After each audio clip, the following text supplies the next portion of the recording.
Here's a little video of the ambulance progress today. We've got a hot water system shower that's going to go on this back door. I bought stuff that I need to go in it. Little camping stove going to go on the back door. Been concentrating on this end wall here. We wanted like rustic panels, so I've used this Waney edge wood. Tom's put all this in. We've kept this and fastened that top one to the aircon flap. These are all going to be routed out to make them neater. We'll be able to back this toggle switch off and reutilise that.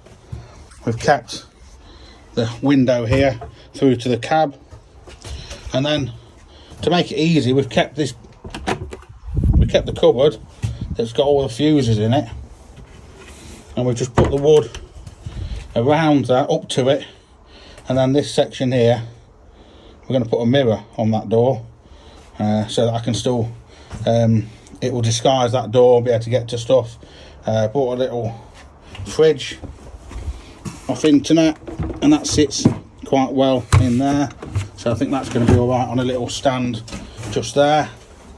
We move that 240 socket down, and then tonight I'm going to go and try and find some caravan cushions or something to make a seating area along this side. So just thought I'd show you what we've been up to today. Eventually, this wall here, the white bits in between the wood here, this is going to be painted black.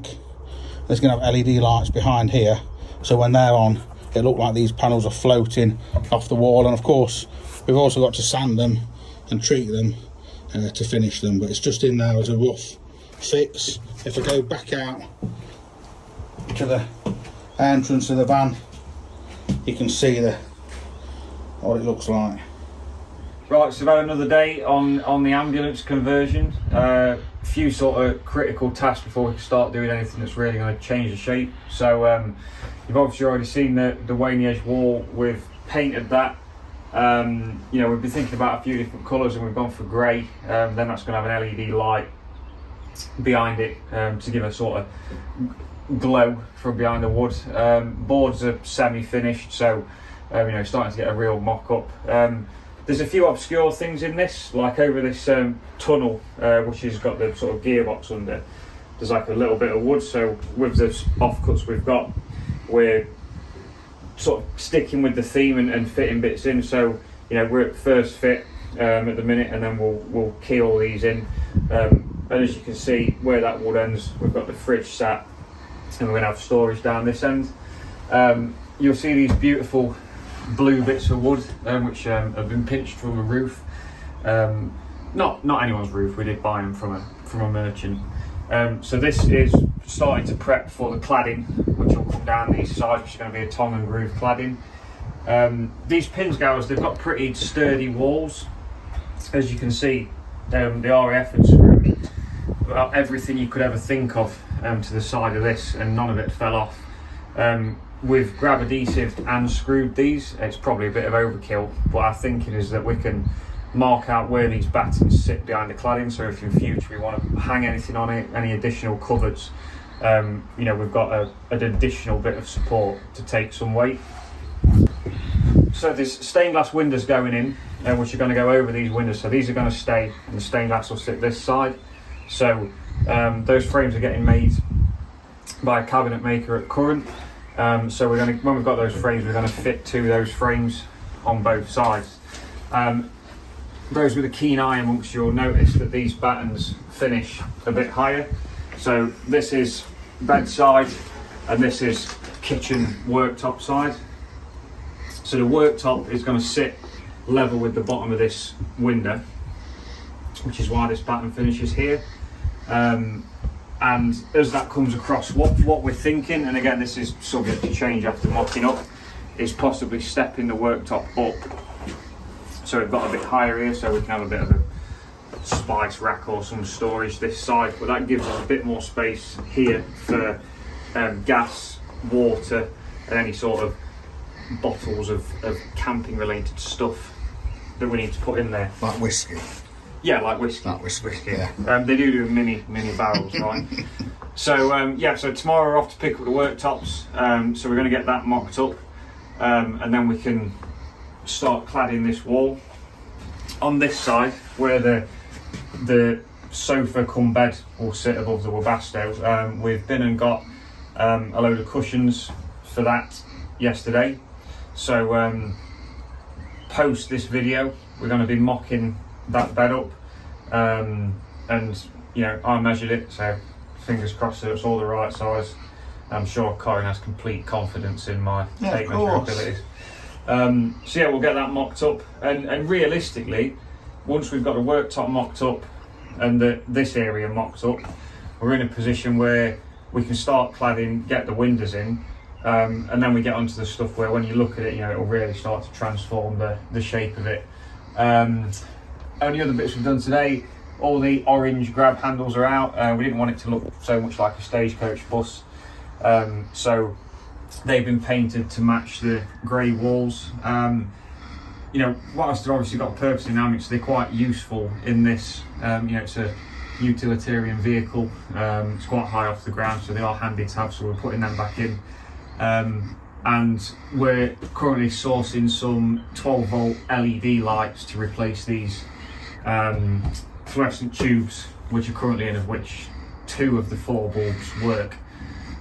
So yeah, lots of progress, and you know, over the next few days there'll be a lot more visual progress. So yeah, it's all good. We just need a nice bit of weather to complement the ambulance. We're just about to start cladding the inside of this habitation box on the back of the ambulance, and Tom's already put these battens in. We've screwed them on and grip filled them to the side so they're really sturdy. They're like 25mm batten, and we've got some insulation. We didn't buy this, we've actually got it on site, just left over from another job. It's a little bit tatty, but it doesn't matter because you're not going to see it. So we've got some of this, and we've just been cutting sections of it to piece in here.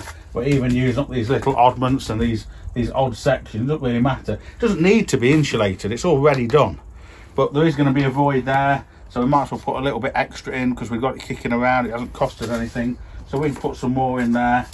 It's just another level of insulation for it. The wood cladding that's going on there, I've been experimenting by burning it with a gas torch. Tom will tell you how he's been doing that. Come round here, look. It's all laid out on the floor. It's like it's classed as a hot day in England today. It's like 30 degrees. So Tom said it's a really good day for standing in a field with a gas torch. Yeah. Tell them what you've done on this wood then, Tom.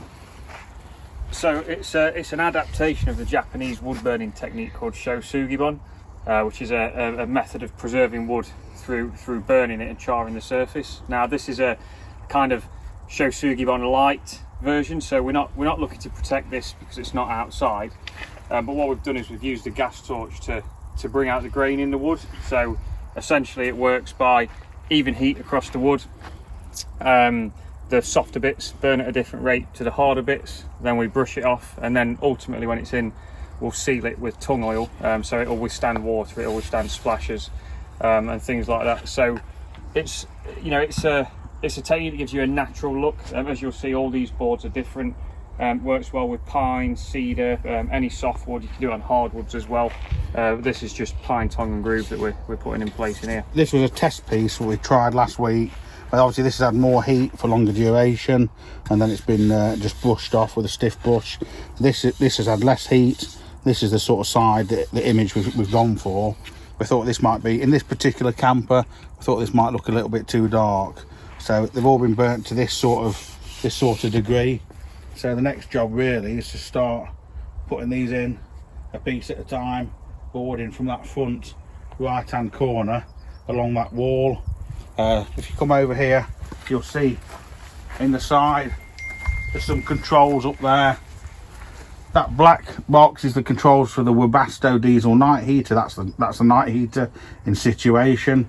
So the controls, just drop them off so we can put the boards behind it, make it nice and neat. And there's a couple of 240-volt sockets.